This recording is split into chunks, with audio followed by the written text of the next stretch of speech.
Let's get it. The podcast that you need. That's facts. Push it. Push it. Awesome, man. And I have a special guest interview today with Omar Elatar, the podcast host of The Passionate Few. And man, I'm excited to have you on, Omar. You've been an inspiration, man. I've been watching your videos for the past couple of years, see your growth with all the cool people you get to interview. It's exciting to have you on today, man. Thanks, man. I appreciate you having me on, and it's been a labor of love, man. So it's always great when my dream can be a part of other people's dreams. So honored to be here, bro. Absolutely. Thank you, sir. Well, let's jump right into it, man. I mean, you have such a powerful presence online. You've literally, the best of the best, the who's of the who's, right? The Ed Milet's, Grant Cardone, Tony Robbins, Dean Graziosi, John DeMartini, Elena Cardone. I mean, all the top, entrepreneur people that are in our space. You have a connection with them, a relationship with them, and you've worked with them. How did you get started on this path? Yeah, man. So it's, I wish I could tell you it was like a smooth or easy thing, man, but a lot of it was born out of pain and desperation, right? They say there's two motivators in life, desperation or inspiration.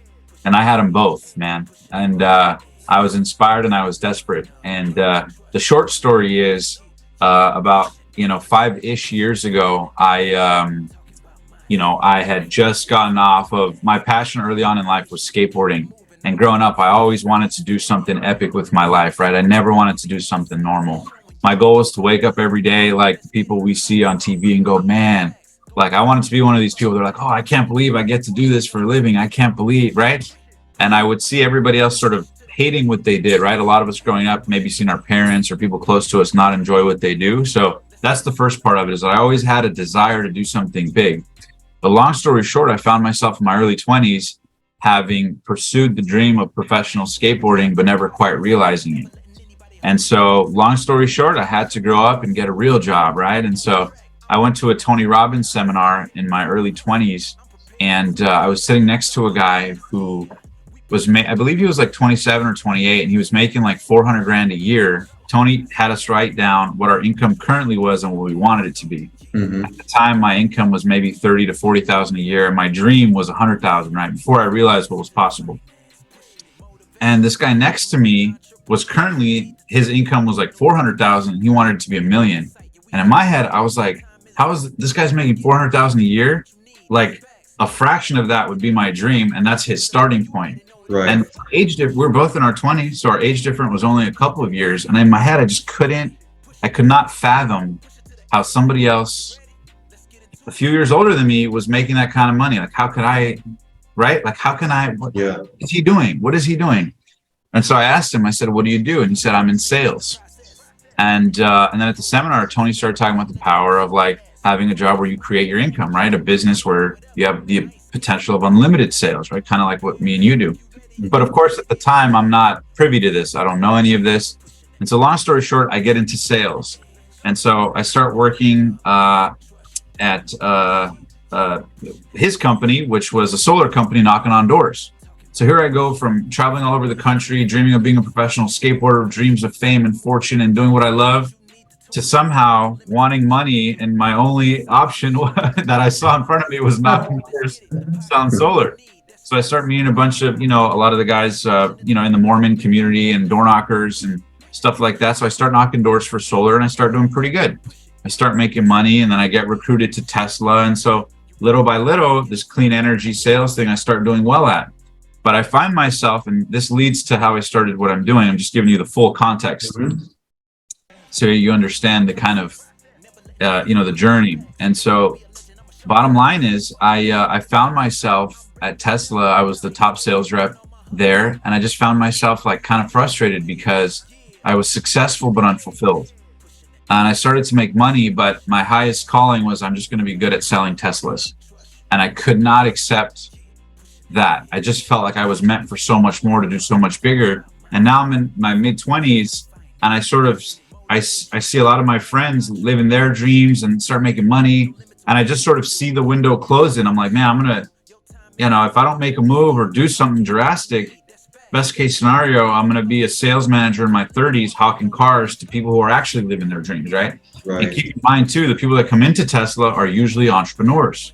They're usually, so I'm getting inspired by these like visions and delusions of grandeur. And like, I met President Bill Clinton's Air Force One pilot. He bought a car for me. And I'm meeting all these epic people who, as I'm selling them their car, are telling about their business. And so it's just, the inspiration's going up. And so I, to be honest with you, I ended up in a self-sabotage place where, it's like a lot of, entrepreneurs or even, people in business will tell you, corporate positions or jobs, employees will tell you, you start making money, but if you're unfulfilled, you start self-sabotaging. Yeah. And so I started abusing substances and smoking weed and drinking, and I got into really bad habits to the point where I lost everything, man. And I was $30,000 in debt, hated my job at a certain point, and I was down to the wire in my last $250.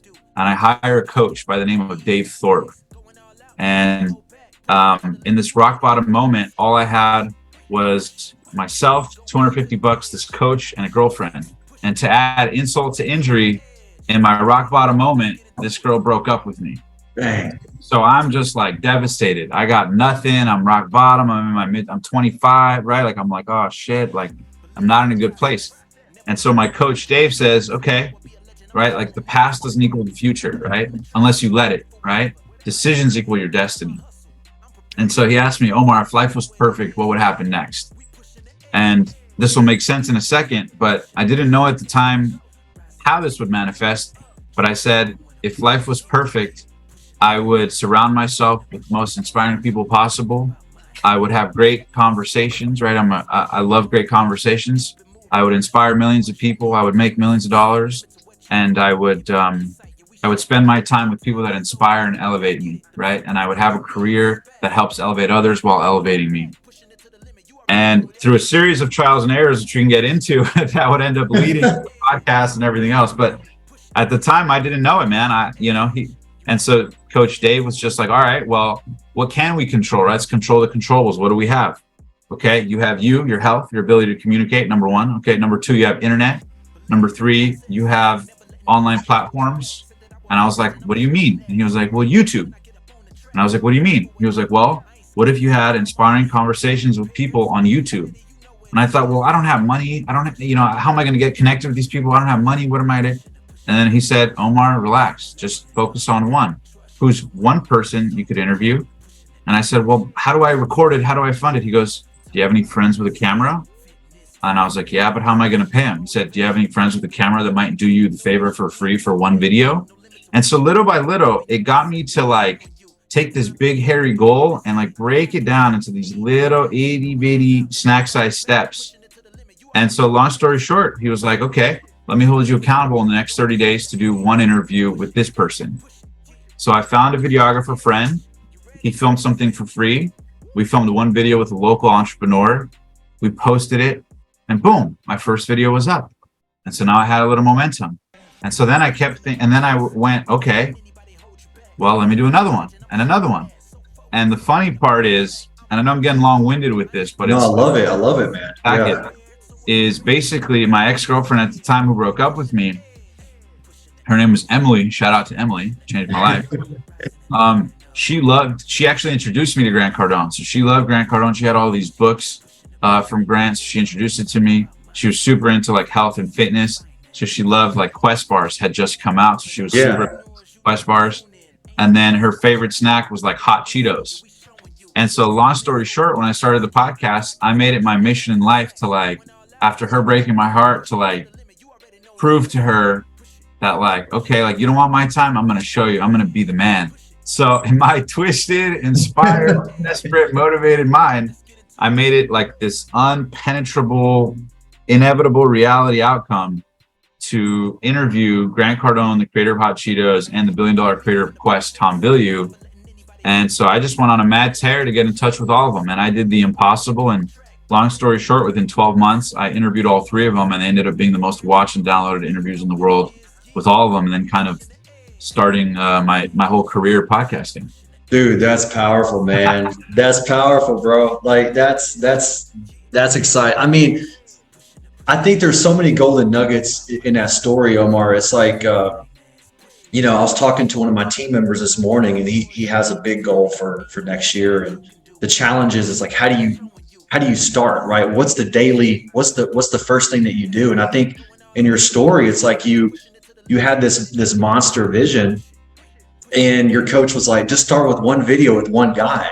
Right. And I think a lot of people have a hard time doing that. I mean, it's like, well, yeah, I just want to go straight to the top. Well, it's like, you got to start somewhere. And I think that's really, really powerful for anybody that's looking out, trying to achieve a big goal. What's that first step? What's that first step that we can do? Yes. So number one, I love what you're saying, man, because I totally agree that complexity is the enemy of execution. Yes. And a lot of us, like if you say, oh, I want to make, before you make X amount of money, most people go, I want to make $1 million. But people who make $1 million don't go, I want to make $1 million. They go, oh, I want to make 20 grand or 30 grand, but I want to do that 50 times. Yes. See what I'm saying? And so it's about like just the power of one. The other thing too, I realize is that success is won and lost the same way failure is won and lost, and that's one day at a time. Whether it's you, me, Oprah, Bill Gates, Jeff Bezos, I don't care who it is. Anything that you look at in somebody else, they achieved one day at a time, right? Elon Musk built not one, not two, not three, but almost like 3 multi-billion-dollar companies plus a handful of other companies in the same 24 hours that me and you have, but we're having a hard time, fitting something into our schedule, going to the gym or whatever it is. Right, exactly. And so it's about, I think number one is like realizing things happen one day at a time. And the second thing too is like controlling the controllables, right? Like I didn't have money, I didn't have resources, so I just focused on what I did have, right? I don't know how to get in touch with Grant Cardone, so what did I do? I just Googled. Anybody could have done this, but they didn't. I just happened to, right? And now people are starting to interview these people, but back when I started, nobody was getting these names. So it was scary. It was like I didn't have any references to look at or how to monetize or I had to just wing it on my own with no money. And so I just thought, okay, if it was an inevitable reality that I'm going to connect with Grant, well, what can I do? And instead of most people going, what are the odds of that? Good luck, right? I just thought, okay, well, what can I control? So I got on my phone and I Googled Grant Cardone Enterprises. Okay, found the number. Ring, ring. I don't know what I'm going to say. It's, hi, thanks for calling Grant Cardone's office. Hi, yes, I was wondering who would be the best person to talk to see if it would be possible to send a podcast inquiry to interview Grant on the show. They go, oh, that would be his assistant, Annie. Okay, cool. May I talk to her? So okay. So within 90 seconds of the thought coming to me with no connection, now I'm on the phone with his assistant. Wow. Whether she says yes or no, it doesn't matter. But you see how you just penetrate through to the outcome? Yeah. And so long story short, as I get through on the call, I don't end up getting the interview because I had zero channel or anything at that time, but it was an attempt, right? And so then I go, okay, I tried one simple controllable, that didn't work. What's the next controllable? So I thought and I couldn't figure it out. But as fate would have it, Grant and Elena happened to be in town. They come to LA from time to time. They're building a home in Malibu now, but they were in town for vacation. And so I was kind of stalking their Instagram story and I thought, maybe like I can catch them in person, right? Like kind of weird, like kind of thought. Yeah. But screw it. Why not? I got nothing to lose. And so fast forward, I hear on the Instagram story one day while they're in town, Grant's like, yeah, we're going to be here for a couple weeks. And so I hear in the background, Elena saying, hey, babe, are we still going to go to dinner at this place in Beverly Hills? I forget the name of it, at 7:00. And it was just very subtle in the background of the Instagram story. And he was like, yeah. He's like, yeah, we'll probably be there at 7:30. And then he continues talking on the story. But in my head, I knew what that place was and I knew where it was. And I heard the time and I was about 2 hours away. So I remember sitting in my beat up car with empty bank accounts, negative my bank balance, right? Type of shit where you got to call the bank to like reverse the late fee. You know what I'm saying? Yeah. We've all been there, right? And so I'm just thinking to myself, like, man, should I try? Like, this is so stupid, but screw it, right? And I remember asking my dad, like telling my dad, and him being like, oh, you have nothing to lose, why not? So I get in my car, I drive 2.5 hours through traffic to Beverly Hills. I wait outside the restaurant and I'm nervous. Are they even there? This is stupid. What am I doing? I have no experience. I have small interview. Like, who am I? Right? All the limited beliefs show up. but it doesn't matter because I felt the fear and I did it anyways. And so I wait outside the restaurant. So for an hour and a half, my heart's racing every time the door opens to see if it's them. It's not them. Door opens, my heart's racing, and it's not right. But I'm putting myself in the situation. So finally, 2 hours later, him and Elena come out. And with my heart beating out of my chest, I walk up to him and I say, "Hey, Grant, big fan. Is it okay if I take a photo with you?" So he took a photo with me. And I was listening to his 10X rule and some of his material on the drive there. And one thing I learned from Grant about sales is to bring up the objections before the potential prospect does. Yes. Yeah. So I said, by the way, Grant, thanks for taking the photo. By the way, man, I just launched a show and podcast that's in post-production. And I know you would normally never do this. And I'm a small name and you're used to big eyeballs, right? So I'm bringing up all of his objections of why he would say no to this little guy before I ask him. And I said, I know you would never do it, but I know you're in town. And I was wondering, would you be up for it if I came to you and did a 1 hour interview on the podcast? It would mean the world to me. We'll be in and out in an hour, super easy. And like, we'll promote it and make clips and everything. And I know you would normally never do this. Like, I'm giving him the spiel, but I do it in a very like fast 30-second window. And he just looks at me and he goes, "Dude, you drove 2.5 hours just to ask me that?" And I was like, "Yes, sir. Consider me the young man you once were, like trying to chase a dream." So he just stayed quiet and he was like, "I like you, man." He goes, "All right." He goes, "I'll give you an interview." So he gives me his assistant's number. I connect with her. 48 hours later, I'm in Malibu at this mansion with me, him, Elena, Spark, camera. By the way, they gave me a date for it, right? And he said, "Hey, can you guys film it on this day at this time? It's the only window we have. I have no money. I have no videographer. I have no nothing." And I said, "Yes, we'll do it at that time." Next 48 hours, bro, I'm calling everybody I know. "Hey, do you know a videographer? Do you know a videographer?" I didn't have any money. So the videographers were going to charge like $600 or $700. So I asked them if I could pay them on a net 30, meaning I could pay the invoice in 30 days. Right. Right. So, but see, like I could have easily been like, there's so many things where I like leveraged and mortgaged the future. Yeah. Yeah. And just put the pressure on myself to have, and the pressure forced me to figure it out.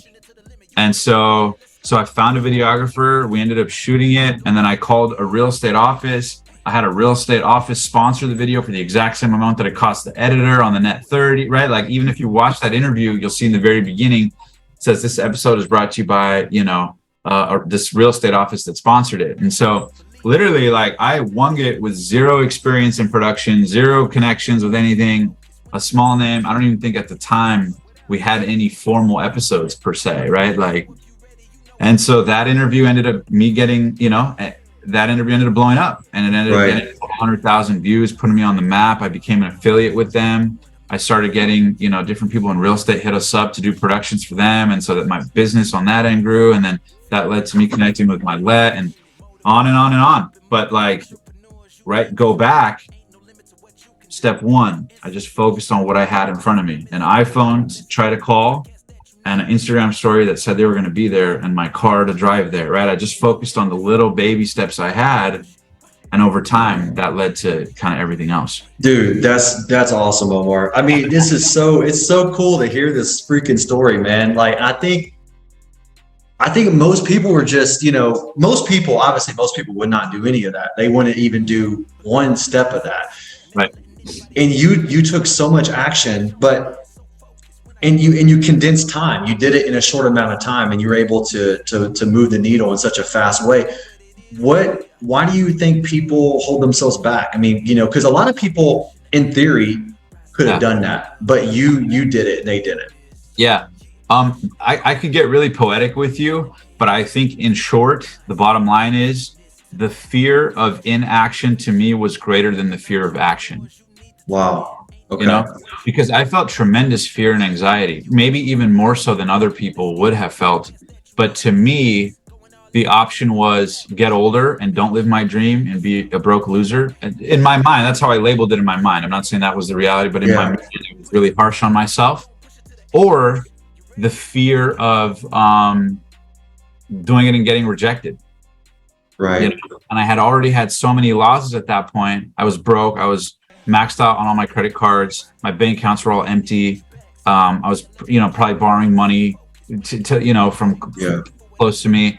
my confidence was super low. The girl had broken up with me. So to me, like there was only up. I had literally nothing to lose. I didn't have dignity to lose. I didn't have pride to lose. I didn't have ego to lose. I was so low that I figured, F it. And the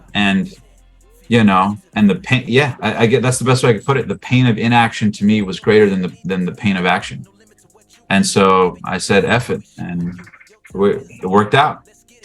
Yeah, I yeah. remember literally having the conscious thought to myself, this is either going to be an embarrassing story for life, or who knows, maybe one day I'll look back and this will be an epic story on how my legacy started.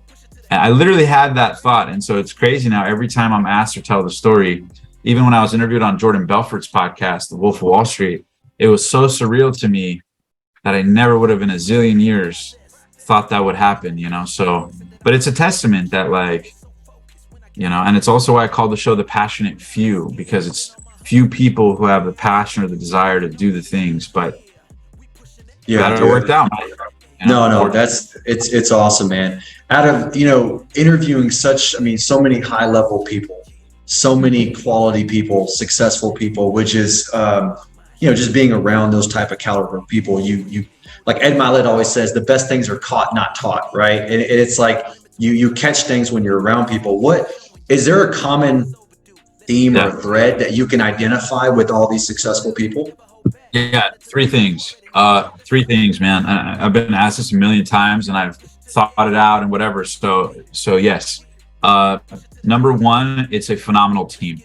And a lot of them will tell you they're not even as smart as their team members, but it is it is about thinking of yourself more as an investor in team than it is an entrepreneur running the team. It is about putting people in place so that you have the mental freedom to execute. Like a lot of these people, if you take them out of the business, their business will still grow.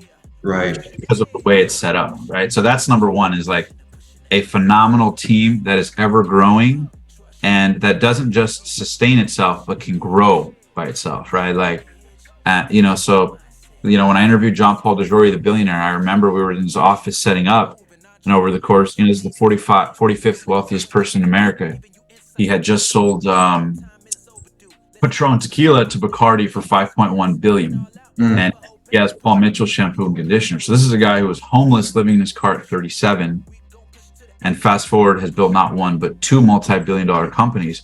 And as I'm sitting in his office, probably over the course of 20 minutes of us setting up the cameras and stuff like this, we're having small talk and he's hanging out, and probably like 10 different people came into his office with an issue or whatever, and he didn't make any personal decisions, he just referred decisions out. I'll never forget that. For example, so let's say someone came to his office and said, hey, these ads for this and that need approval, we want to know what you think. And he was like, show it to Amanda, have her make a decision by 2 p.m. I trust her judgment. Boom. Someone else comes in. So it's just a very quick diagnosis and allocation to the right person.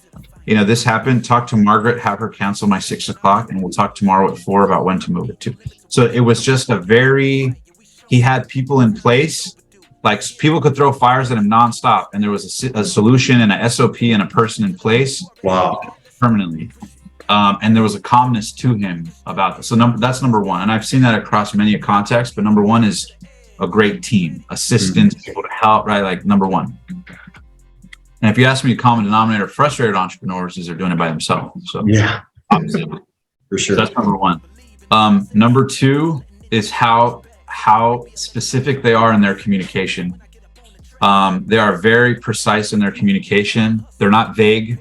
They're very precise with their time and communication, meaning there is clear outcomes. There's clear, if they get on a meeting, hey, the outcomes for this meeting, they're communicated in advance and they go, right? Like they're very efficient with their communication. They don't get lost in word games and, that kind of thing, and paralysis analysis, right? They're very precise in their time, communication, and decisions. Those three things are very precise. And then the last thing, number three, is that they are I would say emotionally flexible, meaning like, say they take a big hit. Manny Koshman, for example, talked about a time where, he lost $5 million on a deal. And I asked him, how did you handle it? He goes, I smoked a cigar and figured out my next play, right? So they're very good at not letting the overwhelm of the last issue lead into the next thing. They have short-term memory with hard stuff, and their mind is focused on solutions of where to go next instead of emotional reactions to what just happened, right? And that allows you to be sort of flexible, evolve, and sort of be loose, because the entrepreneurial journey, like a lot of these dudes, I'm sure the same is true for you, like you get into one thing, but then you see another opportunity and that evolves, and then the market changes, and then you need to pivot, right? And so they're unemotional, maybe not unemotional, but they are less emotionally stuck when pivots are required. They're more emotionally flexible. So I would say I've seen that pattern more than anything. I mean, even look at Grant, right? You'll seldom find an entrepreneur who hasn't evolved their business model tremendously over time, right? So, so I would say those are the three core things: a great team, precise decision, time, and communication skills. And number three, flexibility to pivot and evolve when the markets require them to. Yeah, that's powerful, man. I mean, you can write a best-selling book on those three attributes. And seriously, that's huge. One last thing too, I want to add is the time horizon. And this is probably the most profound thing I've learned, is when I meet people who, you know, like billionaires think in terms of like, you know, their lifetime, right? Like multiple decades, right? Dudes that are worth, you know, 100 mil, a couple 100 mil, think in terms of a decade or two, right? It's a little smaller time horizon. Dudes who make, you know, tens of millions of dollars thinks in terms of a couple years or a decade. Dudes that make millions think in terms of the next 2, 3, 5 years. Dudes that make a mil think in terms of a year or two. Dudes that make six figures or multiple six figures think in terms of the year. Dudes that make six figures think about 10K a month. People that you know, make a little bit less than six figures think in terms of like the salary. People that make minimum wage think in terms of the value of the hour. You see what I'm saying? How much I get paid per hour. And so as you sort of go up the level, the lowest paid people in the world think in terms of the value of the hour, but multi-billionaires think in terms of like a lifetime. And so you see what I'm saying about that mental model? Because billionaires, like think about Jeff Bezos, right? Wealth, arguably one of the wealthiest people in the world. But a lot of people don't know, at many points growing Amazon, this guy was the most in-debt person in the world, billions of dollars in debt, where he was literally making less money than somebody at McDonald's from a net worth perspective, right? But because he was on a longer term time horizon, that valuation compounds. So that's the other thing too. You'll seldom find a billionaire that wasn't in that thing for a long time. You know what I mean? That's huge. That's huge. I think that's a powerful thing. I think a lot of people would have a hard time processing that, because it's number one, we live in that instant gratification world, you know, but then number two, it's like, well, how do I get mine right now versus, hey, what can I do in the next 10 years or 15 years? And sometimes the decisions and the actions that you make now, they may not make a lot of sense on an hourly wage basis, but over 10 years, dude, they pay massive dividends, you know? And I just think that's something that I'm learning myself is making decisions based off of really, the further I can scale out my decision, the better decision it is. You know, and trying to stay away from, you know, I got to make a decision so I can avoid this situation. You know, it's yeah, man, I think a lot of people get stuck in that trap. Yeah. And it's because I think it's, you know, partially the individual, but a lot of it is conditioning. Yeah. Because when you look at society, right?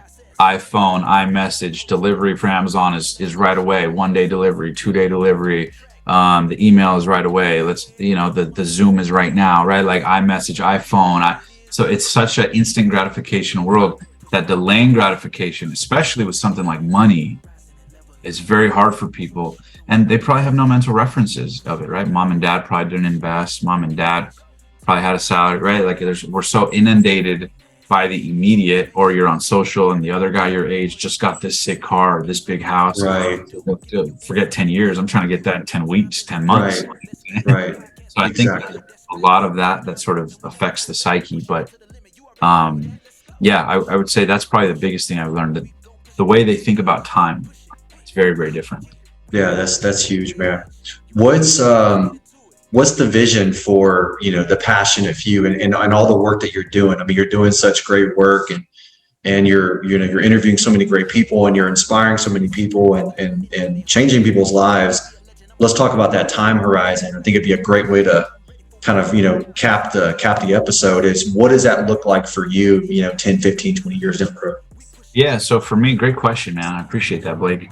For me, I think as I've sort of, I've done over 100 of these interviews at this stage. And so I've gotten to hear so many stories of rock bottom to, doing these epic things in life and business. And although it's inspired a lot of people, I also think it's opened up a conversation about, it's one thing to make money. It's another thing to keep it. And it's an entirely another thing to grow it. And so I think for me, the leg that I want to add, because the topic of money will never disappear for as long as we live here on the planet Earth, right? It's the currency of the planet. Is I think for me, it's to open it up and to start creating much more content and much more dialogue about how to keep it, grow it, invest it, not just make it.